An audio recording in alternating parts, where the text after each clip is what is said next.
felt guilty kasi alam ko isa ako sa nag-cause ng stress because I do not come from the education sector. I do not have an education background, so I cannot review what they are doing. And I rely on their expertise and all the stakeholders who did the review. Initially po, lumapit na kami sa Pangulo at sinabihan ko po ang Pangulo na if you give me 100 billion, I will solve all the problems of basic education.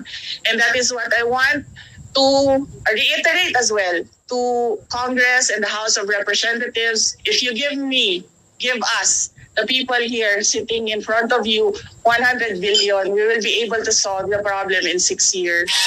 Walang isang kandidato dyan na hindi nagsisinungaling, kaya hindi dapat nagiging issue ang honesty ngayon. Lahat sila